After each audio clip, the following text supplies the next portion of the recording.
Well, hello again there on YouTube. Well, this is the last time that you'll see the Escort. This is the final video I'm going to be making of it. I am donating it to a friend of mine that is in desperate need of a car, since I have already found my replacement, as you all know, for it. So I figured I'd do one last little video and let you guys know what's going on, what the last things are that happened with it.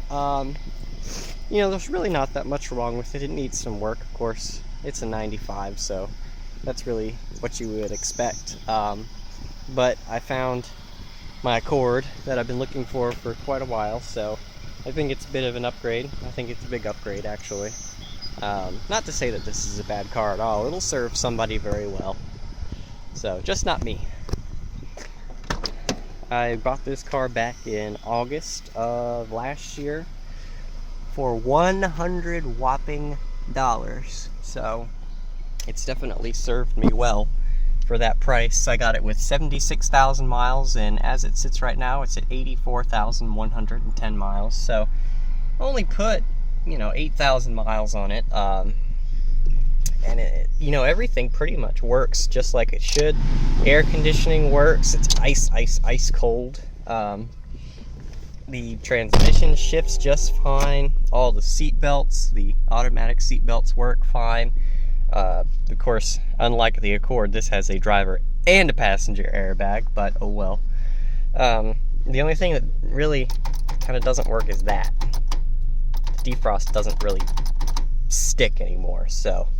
Of course, you got an ashtray down here, you got lighted cigarette thingy, I forgot what you call those. It's got a lighted ignition, which is surprising for this class of car and how old it is, and interval wipers. So that's always been a very nice feature with these older Fords. Is they've got those kind of nice little things that you don't really think about. Like the Accord doesn't have interval wipers, but it does have all those nice lighting features. Of course, you have your wash for the back window right here, and your brightness adjustment is right here. All the windows are powered and they all work. The driver's doesn't like it when it's cold outside and it's kind of slow and it kind of crunches every once in a while, but hey, it works. Of course, your power mirror controls are right there too. Back seat, plenty of room, and of course these do fold down.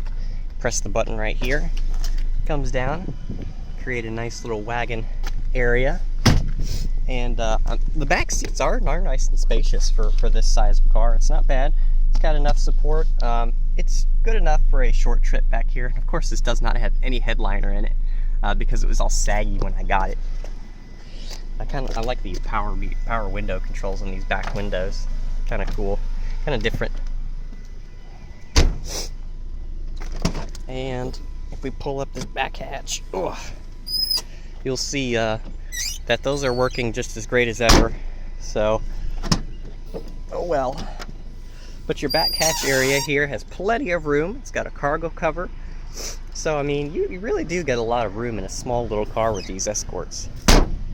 And of course, a roof rack. I was gonna use this to haul kayaks around, but we'll have to figure out another plan for that. Go ahead and take a look under the hood.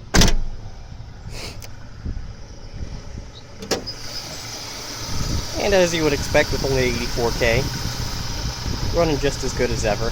Now I will tell you, hold on one second while I put the prop up. Some of you may or may not know about this. The big problem with this car is that when I went to change the thermostat, the 2 of the 3 bolts for the thermostat housing sheared off, and this is a well-known problem that I didn't investigate before I went to change it because I didn't really think much of it. I'd done thermostats many times before and didn't think it was going to be a problem. So, what had to happen here is that it's JB welded. Yeah, I know it's kind of a redneck repair. It drips a drop of coolant here and there, but it stays in place, and it's been that way for many months. Almost the entire time I've had it. And I've only had to refill the coolant once. So it drips here and there, but other than that, I mean, the engine is perfectly fine. It runs smooth, and I mean, there's nothing wrong with it. except for that. And I'm just afraid one day I'm gonna be driving somewhere and it's just gonna let go. So that's one reason. And it's got a nice little light here. I love it. And it's actually got a pad under here. Huh. Another thing that happened is one of my neighbors hit it, cracked this bumper, and then cracked this light. So I had to go to the junkyard and get another one of these lights. Those of you that have been around since I've had this car to begin with know that I already had to replace this fender and this light and this front bumper, which is why they don't match, and it looks kind of ghetto. Yeah, whatever. I have some sweet 24 valve double overhead cam badges.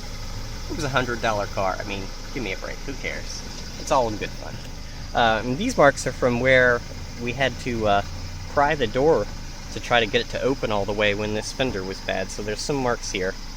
Now the real problem is up underneath the CV joint on that side.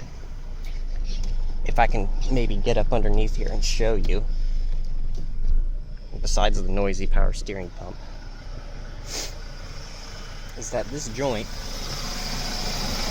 this CV joint up here, I don't know if you can see that, but it's completely busted open.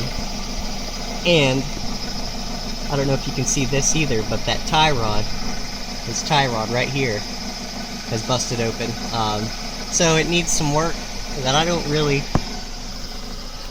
want to pay someone for, because I paid $100 for it, and it's going to cost me a lot more than that to fix that. So that's one of the major reasons that I just decided to donate it and give it to somebody else for free, so they can have some way to get around. Anyways, guys, that's pretty much it for the Escort. Say your goodbyes. It will be the Accord and the Crown Vic from now on. So thanks for watching, and look for a Accord video, a drive video, very soon.